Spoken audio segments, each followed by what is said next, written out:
Welcome to another Numismatic Notes with Benjamin. Tonight we're going to be talking about a Faroe Islands 50 Kronur from 2001. This is a fantastic note and has way more information than one would think it would have on first blush. I can't wait to share it with you. Please push the subscription button if you haven't already and receive information about this and my 104 other videos that I have filmed for this channel. Let's get back to the banknote. This is a predominantly black, gray, and lilac banknote. Krause catalog calls it a PIC 24, while the banknote book calls this a B212. This banknote was printed by the Denmark's National Bank Banknote Printing Works.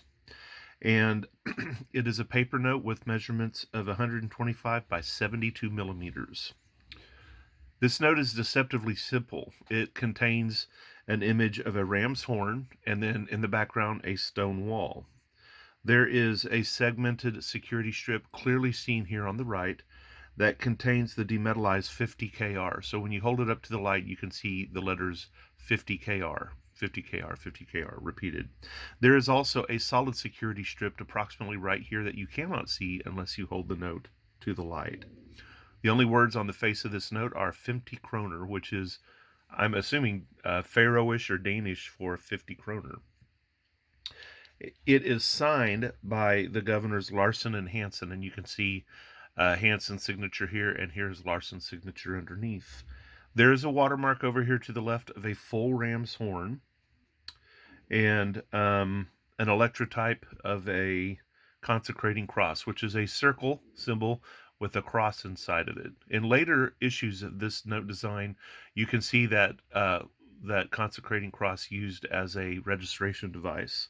Now, there are champagne bubbles on this note, which I'm surprised because I only see them talking about the champagne bubbles as they get to the newer series of notes, not this 2001. But here there are champagne bubbles, and on the back side of the note there are also champagne bubbles, and I'll be happy to share those with you as I turn them over. You may not know them as champagne bubbles. You may know them as Omron rings or the Orion constellation. And it's designed to keep modern copy machines from printing the notes by creating some sort of internal algorithm that will automatically disable the devices. This note was first issued on July 3rd of 2001. So this is a note that I can look at and think of my my sister's birthday. Not just because she's stubborn and likes to headbutt people, but because it actually was released on her birthday. Now, I gave myself a tutorial on these pronunciations before I took this show. I call it naturally Faroe Islands, as in Egypt has a pharaoh, but it's actually more of a pharaoh, as in farmers have furrows in their fields. And then Sumba seemed to be a no-brainer. But Suwaroi, which is the island where most of these scenes come from, was a bit difficult for me, and I don't hold me to that pronunciation.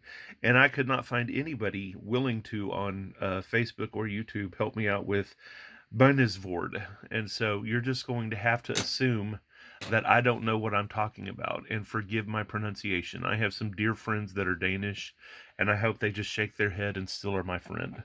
Let's turn this note over and look at the back while you decide if you're going to sign up for a subscription. This is an extremely simple note, and as I look at it, I used to wonder, what the point of it was or what the things were, because they don't really give you a lot of information about the design of this note in any of the resources. There's the champagne bubbles over here. You can see them lightly in yellow. And then you see what looks to be a painting on the back of the note. And it is on the back of the note. What we're actually seeing is a hillside in Sumba, which is on the southernmost island of the Faroes called Suwaroi. And it is actually the artwork of an artist by the name of Zacharias Heinesen.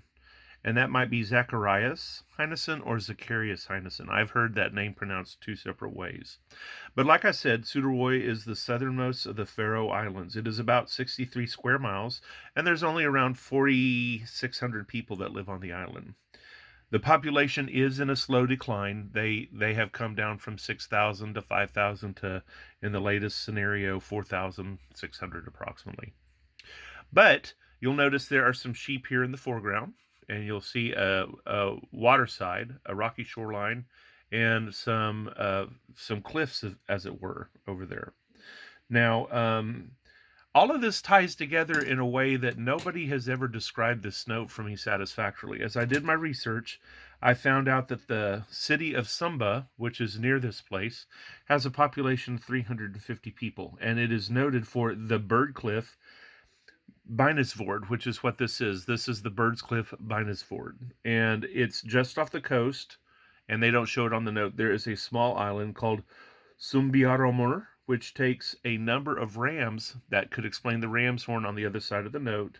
And each summer, the folks of this village take these rams to this island, and they go out, in June or July, and then they go back to the island and pick up those rams in September.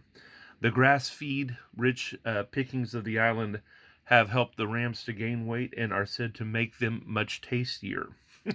So there you go. I always wondered why they had part of a ram's head on the front of the note, and then over here they had sheep, and over here they had this bird cliff. Now, this bird cliff is a 469 meter high sea cliff, and it is the highest cliff on the island. It's a historic nesting ground for birds. And in historic times, clear up to recent, 4 or 5 men would hold one man who would go over the cliffside on a giant rope and collect eggs and birds for food for the village. And it was a very dicey job, not a job I'd want. It required great bravery because from time to time, those men died. And recently, a lot of the top of one of these, I guess, collapsed into the sea and destroyed a whole bunch of seabird habitat. But until I did the research for this note, I could not figure out a ram's horn. I could not figure out sheep on a cliff by the sea. I couldn't figure out how they were all linked together. And I'm still somewhat confused that if I could find out the information I did, surely it's available for others to find out as well. This just goes to show the kind of detail I like to go in whenever I'm doing a banknote on a single or a program on a single banknote.